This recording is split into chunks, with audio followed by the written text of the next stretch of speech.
some guardian shots. This is my friend Lupe. And Lupe was the one that brought us the proposal. She's a Mexican. We have to, during a birth, we have to hold the belief in the direction of normalcy. With this condition, this pregnancy, this birth, it's normal. I don't like to use the word normal and natural, but it's part of a continuum that began with your first period. It began with your menstrual cycle, your conception, your pregnancy. So why would birth be any different from your monthly menstruation? Why? Why does it have to be? Okay, guys, I'm going to talk about sex. What if on your wedding night, just before you do it, okay, what if you're passionate, you're ready, she's ready, and the doors burst open, and the medical team comes in and says, wait! We better measure it to see if it's long enough. Maybe we better put a cup on it to see if it's hard enough. Right? What would happen to that moment?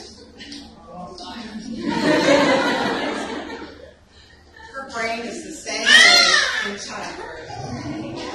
Yeah, right. It's the same. We're dealing with the same hormones, the very same things. So what do you need for that first special night in the next 25 years until you don't want to do it anymore? No. My husband never stopped.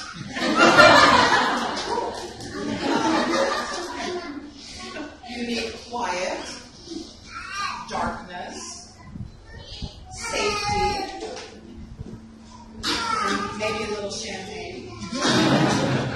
Because there is a grand design. Your body knows what to do. Your baby knows what to do. And that's what we have to hold. We have to hold that intention. Hold that belief. So we as guardians, when we walk in the door, if we're going, oh my God, what if she's going to have a hemorrhage? Oh my God, what if the baby's going to be stuck? Oh my God, I haven't read about that yet. I don't know what to do about that. Welcome to the hospital. Because the nurse coming in the door just saw a hemorrhage last week, and she thinks that every other mother is going to hemorrhage. The doctor has been trained that every single mother that walks in the door is a risk. Every baby is going to not breathe, and they have to control things. Well, what I posted on my Facebook yesterday was, I don't believe in risk management. I believe in the management, the risk of management. The risk of management is an illusion. You cannot manage something that has a grand design to it. And you cannot manage it if you're not willing to say, Allah is in charge. God designed this. He designed this moment. He designed your consciousness. He designed this baby. And when we turn it over to God, as guardians, we walk into the door, and I say, these are my hands, make them yours. This is my mouth, make it yours. These are my eyes, make them yours. These are my feet, make them yours. This is my spirit, make it yours. Allah, I give this to you. Make everything that I do be a blessing that honors you. When we do that, there's no risk management. There's now no longer a risk. We have to suspend judgments and assumptions. Because you know what assumptions do? You see this word? Ass, you, me. Assumptions make an ass out of you and me. just because she's 35 in China, she has to have a cesarean section. Because the assumption is that she's too old to labor. I was on a television program in China a few weeks ago, and they asked me that question. And I said, is she too old to have sex? If the baby can go in, the baby can go out. Normally and naturally. Now, in China, you have an automatic cesarean section if you're under 18 and over 35. Under 18. That's the prime years, you know. I have attended births for 15-year-olds, 16-year-olds, 17-year-olds, 18-year-olds. They can spit out a baby. They can cough out a baby. They're built for that. So we have to suspend our judgment. We have to recognize our role of co-creating this experience. We bring our story to that room. Mother brings a story, father brings a story. Just because you can't spit out a baby out of your penis doesn't mean that you weren't born. You have a birth story that's just as important as her birth story. And that affects your relationship with this child. So go talk to your mother about your birth. And if it wasn't what you wanted, we have a hypnobirthing person. I'm going to train you to do therapy so you can do therapy for men as well as women. You had a birth, and that story has flavored your life. So your words are powerful. That's why I said never ask a woman if she's in pain. Because if you ask her if she's in pain and her brain says, oh, I'm supposed to be in pain.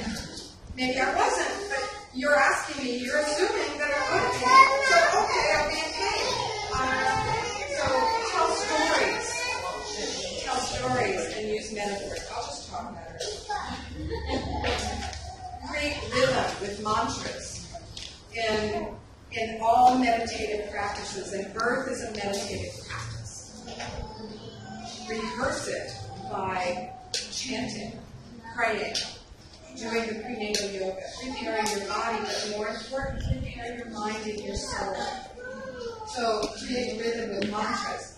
And I've had some women do, I remember one woman, she sang throughout the whole entire birth process, the Lord is a strong tower that I go into. The Lord is a strong tower that I go into. The Lord is a strong tower that I go into, for every single surge in her body.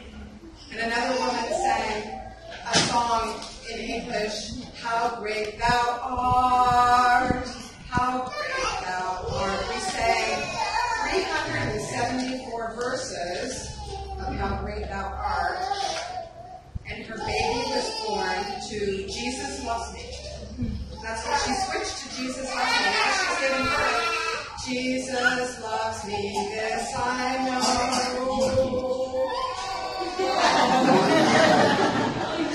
Okay. Her baby, she was 18 years old, and her baby was born with no arms, and feet were on backwards.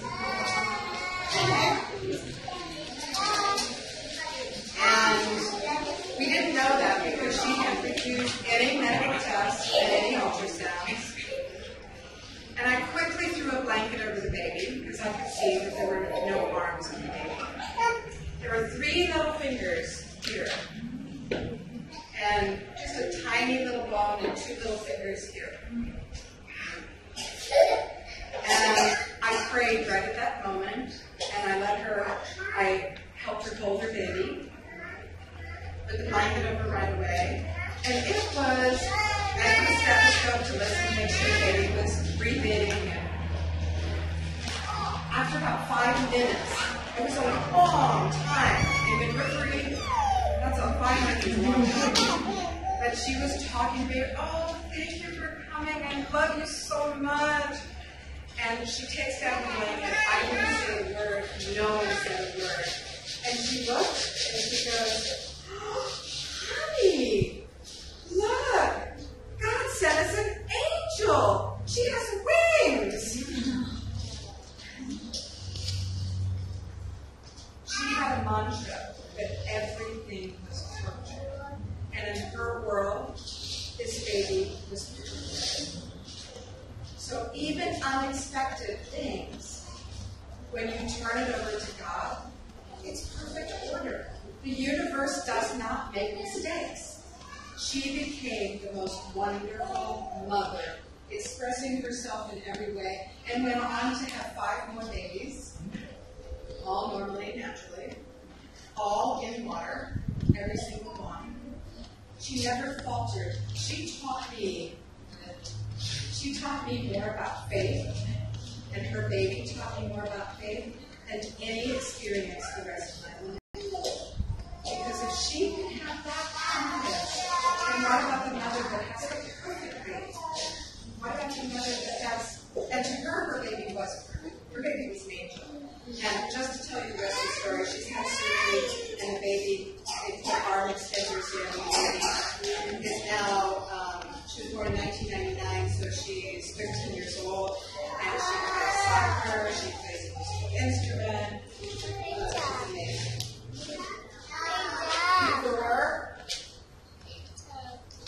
Before we leave this thought, during your pregnancy, husbands, find out, and guardians, what is this woman's safe place?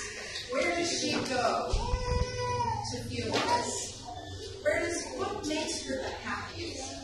Does she like the forest? Does she like the beach? You know, if you ask women what they dream about giving birth, not a single woman has a dream of giving birth in the hospital with their feet on the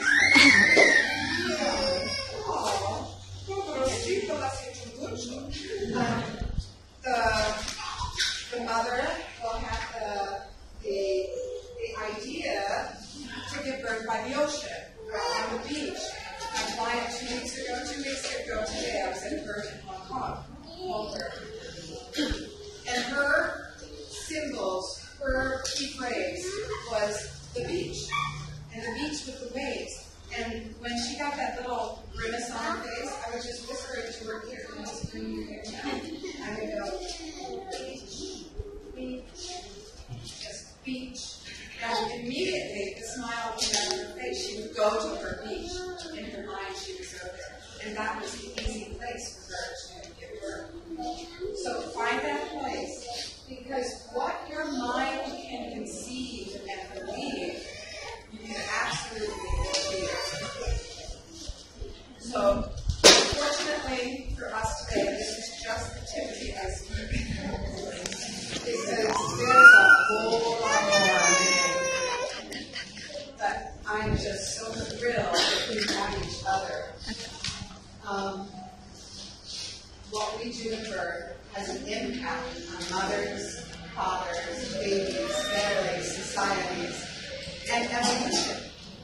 Changing evolution. You know, in Tehran, Iran, 100% cesarean section. Women aren't allowed to give birth vaginally. In some hospitals, you go to the doctor on your first prenatal visit, they decide your surgery date, and that's what you get. It took 3.5 years for a doctor friend of mine in Tehran to get enough women to be enrolled in a study to do 60 water births. 3.5 years to get 60 vaginal births. So that is changing the evolutionary process. We don't want that to happen in Malaysia. I don't want to see it go up. This is one of my clients. His name is Cosmo. What's the bottom line?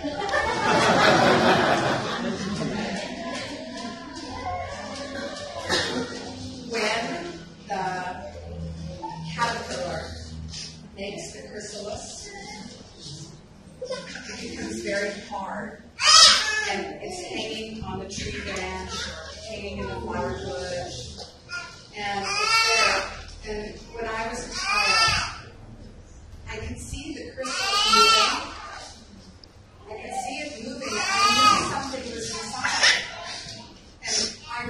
inside and got a knife. Oh. And I cut it open to help the butterfly emerge.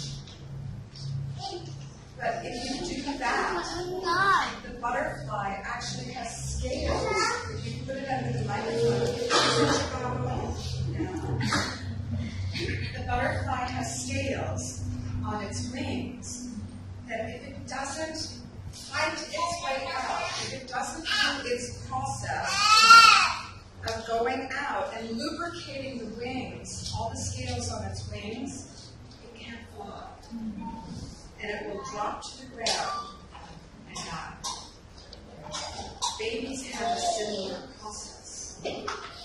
And we don't see the effect of that process until we grow up and we have hypertension, heart disease, diabetes, mental illness, addictions, because I'm here to tell you that all of those things begin in the womb and are exacerbated by the birth process and the first hour of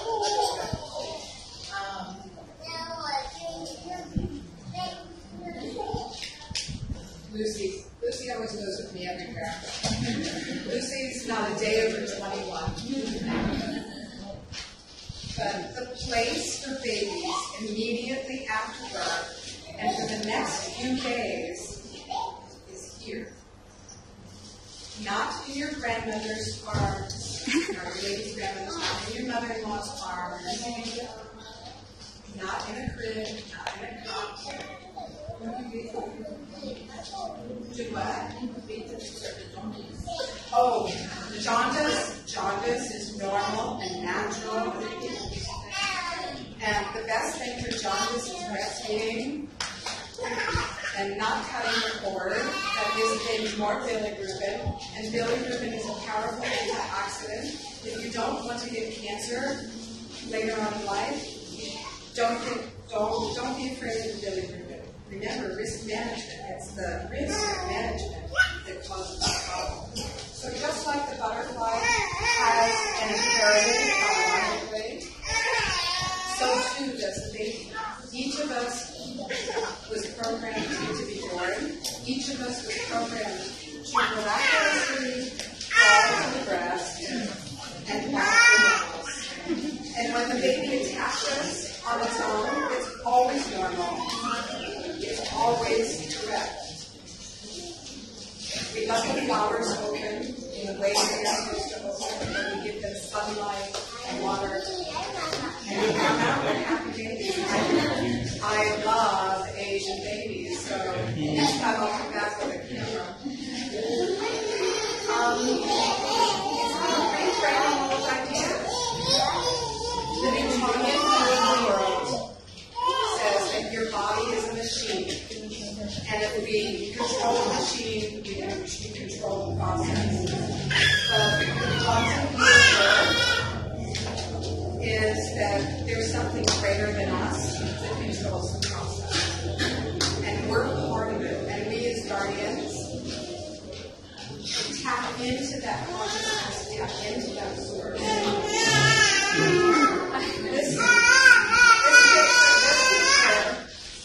This statue, I've seen it in the museum in Mexico City. And when they discovered it in the ruins, they put it in the museum on its back. And an anthropologist, a female anthropologist, came and said, excuse me guys, it needs to go upright because it's a squat. They had never seen a woman give birth in a squatting position. They've only seen that. So if this is our frame of reference, then we can't get the other one like this. What would life be like if we all started from a deep sense of trust? I can trust my body, I can trust my caregivers, my universe.